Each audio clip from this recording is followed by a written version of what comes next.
just to keep making my point and, make sure it's salient, black people don't flee, they fight.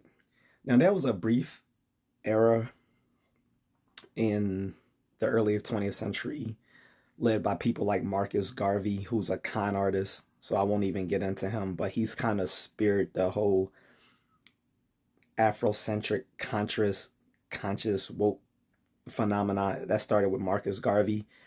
But he was, first of all, he wasn't black. He was of Caribbean descent, and he was a con artist, and he led this movement to go back to Africa. Yeah, no. Yeah, so some people did go to Liberia. Um, well, it became Liberia and displaced the native Africans there.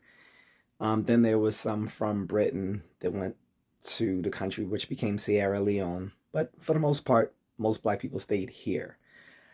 And we fought hard. We fought for our battles.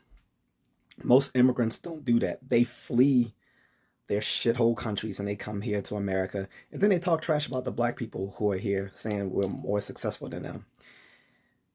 I want to point out something, especially to the black immigrants and the tethers amongst them. You guys always say, black people need to work harder, they're not successful, yada, yada, yada.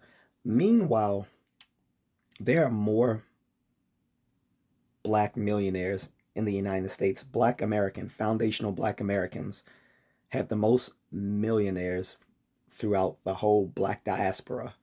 There are more black millionaires in the United States than an entire continent of Africa. Yeah. Matter of fact, there's more black millionaires in the United States than throughout the rest of the globe combined.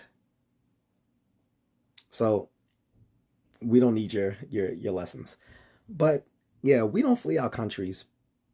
The modern civil rights movement largely started with the 1954 Brown versus Board of Education, which was spearheaded by a black man, Thurgood Marshall, who became the first black Supreme Court justice, by the way, from Baltimore. Shout out to him.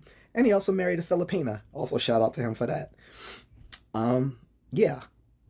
Through that civil rights movement, black people fought and gained the Civil Rights Act of 1964, the Voting Rights Act of 1965, and they fought for the Immigration of 1965, which allowed immigrants to come here in the first place. Yes, those same black civil rights leaders fought for immigrants to come here just for them to talk trash about black people.